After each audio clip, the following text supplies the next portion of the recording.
अगर कोई आपको घूरता है ना, और अपनी बेटी जो जितनी भी बेटियां हैं, आप चांद मत बनिए कि लोग घूरें कि कितना खूबसूरत है। सूरज बनिए जिसकी आंखें भी दहक करके पल के झुक जाए। सरकार से मुआवजा नहीं चाहिए, सरकार से इंसाफ चाहिए। इंसाफ की बात करिए। आप मुआवजे की बात कर ही क्यों रहे हैं? जब मुआवजा देने की बात होगी पूरा हरियाणा दे देगा। पूरा हरियाणा सक्षम है इस चीज़ में। वो पिता जो रो रहा है, मुंह में कपड़ा दे दे कर, मैंने उनका वीडियो देखा, मुंह में कपड़ा दे के रो रहे हैं, किल्ली मार मार के रो रहे हैं। उनके घर से गया है ना कोई। अब कहते हैं तिल का पहाड़ बनता है, तिल नहीं होगा तो कैसे बन जाएगा? तिल तो है ना, कुछ तो गलत हुआ है ना। तभी तो आप लोग 3-3 बार अंतिम वो करा रहे हो, पोस्टमार्टम करा रहे हो। तभी तो आप गांव के बाहर गाड़ियां ले लेकर घूम रहे हो। तभी तो आप जो मेन रोड पे किसान और गांव वाले बैठे हुए थे उनको लाठियों से आपने रात में खदेड़ा है, तब वो जाकर के अपने गाँव में बैठे हैं। नमस्कार दोस्तों, आप सभी का स्वागत है एक और नई वीडियो के साथ। जैसा कि आप सभी को पता है कि भिवानी के अंदर जो हमारी बहन मनीषा है उसको इंसाफ दिलाने की लगातार बातें उठती रही है और हमने देखा है कि वहाँ पर लगभग 10 से 11 दिन के बाद उनका जो पार्थिव शरीर है उसका अंतिम संस्कार किया गया है।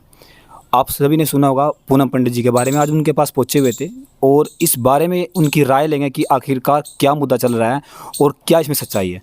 सबसे पहले आपका स्वागत है पूनम जी। धन्यवाद। देखिए, जो सच्चाई है, सच्चाई जो वहाँ पे बैठे हुए लोग हैं, जो वहाँ घर के परिवार वाले लोग हैं, वो ज़्यादा बेहतर तरीके से बताएंगे।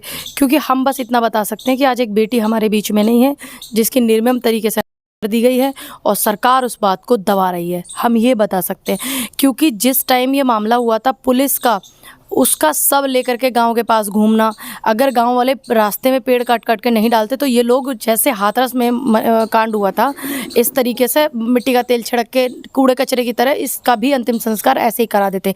लेकिन गांव वाले का सपोर्ट रहा, गांव वालों का समर्थन रहा, गांव वाले एकजुट रहे, गांव वालों की बुद्धि ने बहुत तेज काम किया, इसलिए ये इस सब चीज़ में नाकामयाब रहे। और उसके पिताजी, देखो, जब किसी की जवान लड़की मर जावे भैया, तो वो तो बेचारे होशोबास में नहीं है ना, उन्होंने सिग्नेचर कर दिया कि अंतिम संस्कार हो। चलो, अच्छा, जो उन्हें सही लगा अपने हिसाब से। लेकिन अब मामला है कि उसको इंसाफ मिल रहा है क्या? पूनम जी, हमने देखा है, देखिए, हम उस हरियाणा की धरती से आते हैं जहाँ पर एक सारी एक पल्लू के लिए महाभारत तक हो गई और हमने देखा है कि लगातार 8-9 दिन, 10 दिन या 11 दिन के होने के बाद उनका जो अंतिम संस्कार किया गया, लेकिन इंसाफ की गुहार लगाए तो लगाए किससे? देखिए, जो रक्षक हैं वही भक्षक बन जाए तो आप किससे कहोगे? फिर क्या रह जाता? फिर रह जाता समाज, दुनियादारी, खाफ। हरियाणा पूरा, तमाम हरियाणा, जो हरियाणा एक ऐसी भूमि है भाई, कुरुक्षेत्र की भूमि हरियाणा, जहाँ पूरा महाभारत ही एक बेटी के ऊपर हुआ था, द्रौपदी चीरहरण, आज भी इतिहास गवाह है।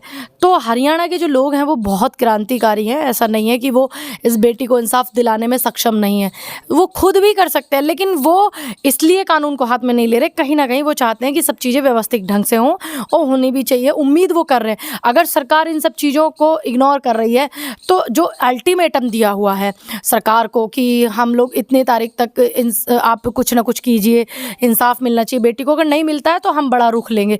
लेना भी चाहिए। उसमें से तमाम यूपी से भी लोग जाएंगे और हम भी जाएंगे, और भी लोग जाने चाहिए। तमाम लोगों को इकट्ठा होना चाहिए, क्योंकि जो मनीषा है ये सिर्फ हरियाणा की बेटी नहीं है, ये देश की बेटी है।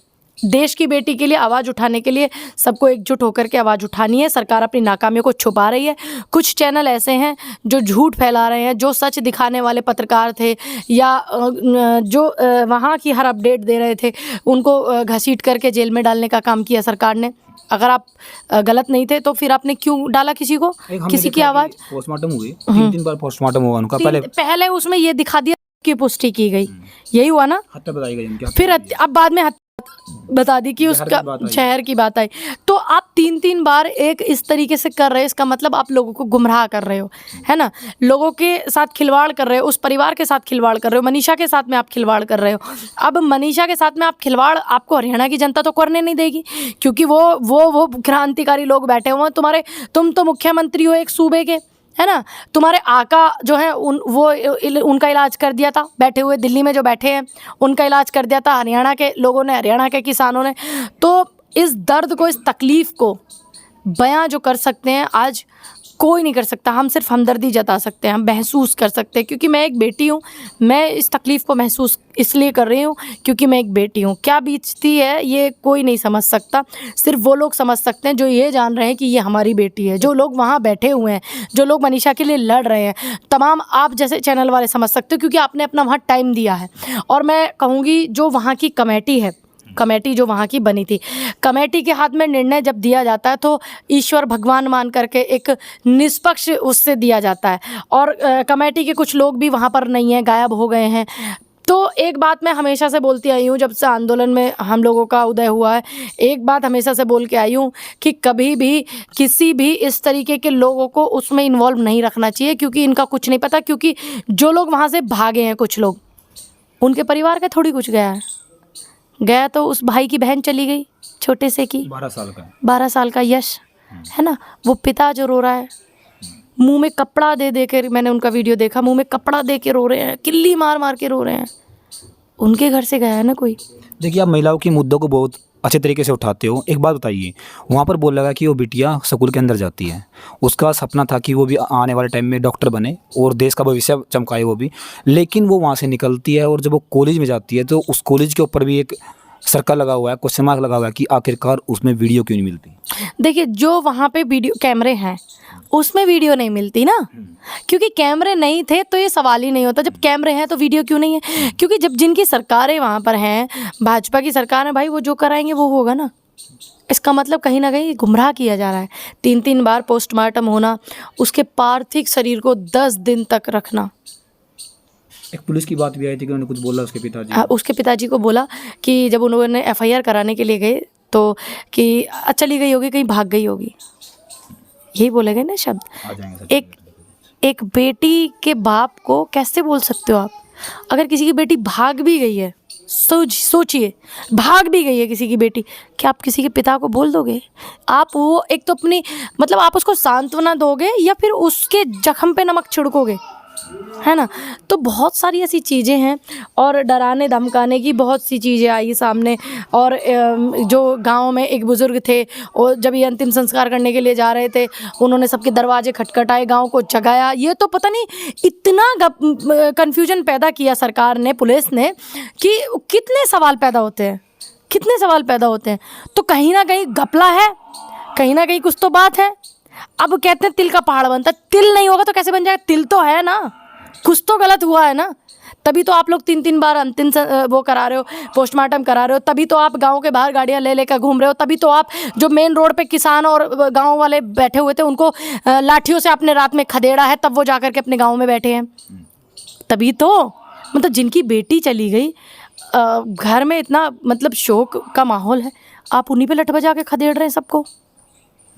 इसका मतलब सरकार गलत है, पुलिस गलत है। वहाँ पर सस्पेंड किया गया है 5 को, क्या सस्पेंड से कुछ सोल्यूशन निकलेगा? देखिए, सस्पेंड के बाद में कुछ दिनों बाद केस चलेगा, बहाल हो जाते हैं। सस्पेंड करना समाधान नहीं है। समाधान है जिन लोगों ने उसकी है, जिन लोगों ने उसके साथ बर्बरता की है, उनको सजा मिले। और सस्पेंड नहीं किया जाता ऐसे केसों में जब आपको पता है कि एक व्यक्ति इस तरीके की गंदी और घटिया हरकत कर रहा है, और पूरा का पूरा थाना डिसमिस होना चाहिए था। क्यों नहीं किया आपने डिसमिस? क्योंकि आपको पता सस्पेंड कर दिया, चलो थोड़ा माहौल शांत हो जाएगा। डिसमिस क्यों नहीं किया? क्योंकि चुपचाप कोर्ट में तारीखें लगेंगी, 10 तारीख 12 तारीख के बाद में बहाल हो जाते हैं। सस्पेंड वाला व्यक्ति, आज आप मुझे बताइए कितने लोग हैं जो सस्पेंड वाला व्यक्ति बहाल नहीं होता है? सब बहाल हो जाते हैं कुछ दिन बाद। ये तो सिर्फ मौजूदा मामले को गंभीर हो रहा है, तूक ना पकड़े इसलिए सस्पेंड, या हाँ जी हमने सस्पेंड कर दिया, डिसमिस किया। क्या वहाँ पे महिला आयोग की जो अध्यक्ष हैं, महिला आयोग जो है हरियाणा में, क्या उन्होंने इस्तीफा दिया कि मैं इस बेटी के, मनीषा के समर्थन में इस्तीफा दे रही हूँ? बताइए, कुछ तो करती। आप तो बेटी थी ना। या आयोग पे भी इनके ताला लटका हुआ है? कोई तो होगा महिला आयोग से, टीम, सदस्य, ग्रुप, ज्यूरी, कुछ तो होगा। क्या वो लोग गए उनके घर पे? एक पूनम जी बात उठ के आई है कि 1 हफ्ते के बाद नोट बरामद होता है। देखिए, तो 1 हफ्ते के बाद, उससे पहले कहाँ थे? उससे पहले आप कहाँ थे? आप साइड नोट की तो बात ही नहीं करिए, तो बड़ा गंभीर विषय है, तो लेके जाते हैं और राइटिंग मैच कीजिए, राइटिंग मैच कराइए, जांच कराइए, पड़ताल कराइए। और वो भी 1 हफ्ते बाद, जब वो लड़की मर गई है, तब जब उसका संस्कार हो गया, तब वो लड़की हमारे बीच में नहीं है, उसका पार्थिव शरीर नहीं है, तब आपको मिलता। तो इसका मतलब आप 8-8 दिन लगा रहे हैं काटने में, ढूंढने में, तो तुम नकारा हो, तुम्हारी कोई जिम्मेदारी नहीं, तुमने अपनी जिम्मेदारी को नहीं समझा। 8 दिन बाद तुम लोगों को गुमराह कर रहे हो, 3-3 बार पोस्टमार्टम करा रहे हो और तुम डेड बॉडी को लेके गाँव में घूम रहे हो। जब तुम्हें कुछ नहीं मिला, तुम्हें वापस 4 दिन बाद लौटना पड़ा, जब 10 दिन बाद उसके पार्थिव शरीर का अंतिम संस्कार हुआ है। कहीं ना कहीं सरकार छुपा रही है, सरकार झूठ बोल रही है और हरियाणा पुलिस जो है वो इस मामले को दबा रही है, भिवानी पुलिस इस मामले को छुपा रही है। और इसमें बहुत गंभीर विषय यही है कि आप इनको गुमराह ना करें, आप सच्चाई सामने आने दें। ये जनता है, ये जनता से आप सच नहीं छुपा सकते। एक पत्रकार और एक जनता, ये कभी आप इनसे सच नहीं छुपा सकते। पूनम जी, बात उठ के आई है। देखिए, जब बातें कोई होती है तो मुद्दे से भी उठते हैं और वोट के आगे भी आते हैं। जो वहाँ ग्रामीण पहुंचे हुए थे, हर कोई ग्रामीण ये बोल रहा है हमें मुआवजा नहीं चाहिए, हाँ, हमें नौकरी नहीं चाहिए। की बात कर रहे हैं, ये नौकरी की बात कर रहे हैं। 12 साल के लड़के को तुम नौकरी की बात कर रहे हो, है ना। उसके पिताजी बुजुर्ग हैं, उनको नौकरी की, मतलब तुम नौकरी की बात कर रहे हो। गांव वाले इतने सक्षम हैं जो इस आंदोलन को चला रहे हैं, जो इस धरने को चला रहे हैं कि मनीषा का परिवार पूरे जीवन सक्षम उसको बना सकते हैं। तमाम वो गांव वाले हैं, पूरा हरियाणा, मैं दावे के साथ कह सकती हूँ इस बात को, हरियाणा की भूमि ऐसी भूमि है कि जब इनके परिवार को मनीषा के सक्षम करने की बात आएगी तो एक एक घर से मुआवजा दिया जाएगा। मैं उत्तर प्रदेश से आती हूँ, मैं भी उसमें सहयोग करूँगी। सरकार से मुआवजा नहीं चाहिए, सरकार से इंसाफ चाहिए। इंसाफ की बात करिए। आप मुआवजे की बात कर ही क्यों रहे हैं? जब मुआवजा देने की बात होगी पूरा हरियाणा दे देगा, पूरा हरियाणा सक्षम है इस चीज़ में। और जो वहाँ बैठे हुए आंदोलनकारी हैं, जो धरने पे बैठे हुए हैं, वो दे देंगे। तुम बस उसकी बात करो, इंसाफ कैसे मिलेगा। तुम बस उसकी बात करो, कहाँ गए वो भेड़िए। तुम बस उसकी बात करो, कहाँ गया वो मूर्ख धूर्त आदमी जिसको तुमने डिसमिस नहीं किया, जो मनीषा के पिताजी से उल्टी सीधी बातें करता है। तुम बात करो उस पूरी टीम की जो गाड़ी लेकर के 4 दिन पहले उस लड़की का शव लेकर के घूम रहे थे पुलिस वाले एम्बुलेंस में कि इसका अंतिम संस्कार करा दिया जाए। तुम बात करो ना अपने सिस्टम की, तुम बात करो अपनी व्यवस्थाओं की, तुम बात करो इंसाफ की।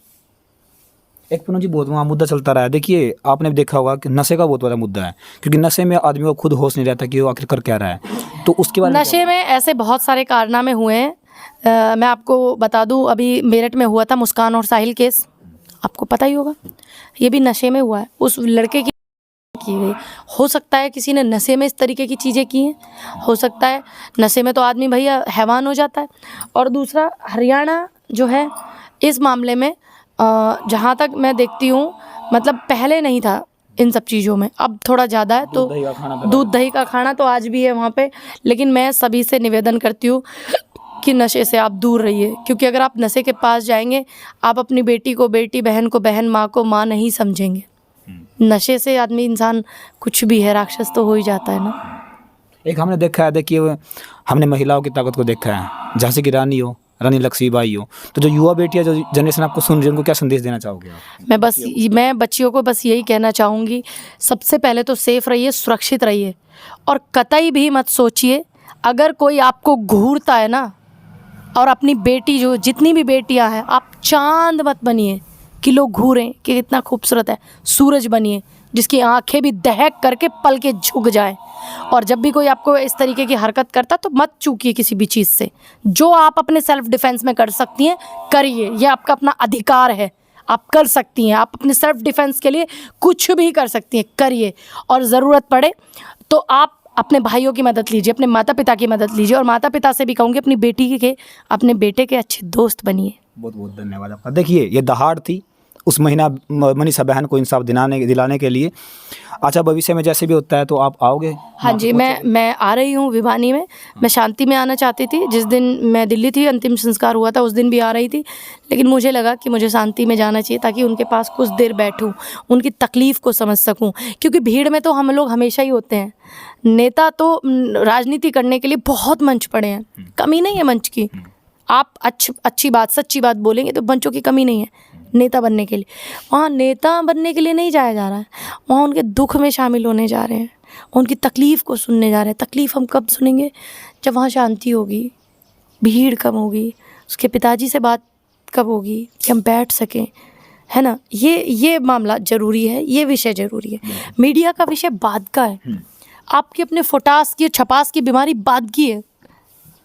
सबसे पहला विषय है कि आप उनके दुख को जानो, परिवार की भावनाओं को समझो, उनके दुख को जानो, उनके वहाँ पर जाकर आप देखो कि आखिरकार परिवार के ऊपर, उसकी माँ के ऊपर 12 साल का उसका भाई है, उसके ऊपर क्या बीती होगी। तो आप भी अपनी राय दीजिएगा कमेंट में कि आखिरकार इंसाफ दिलाने के लिए गुहार लगाए तो लगाए किससे। तब तक के लिए जय हिंद, जय भारत।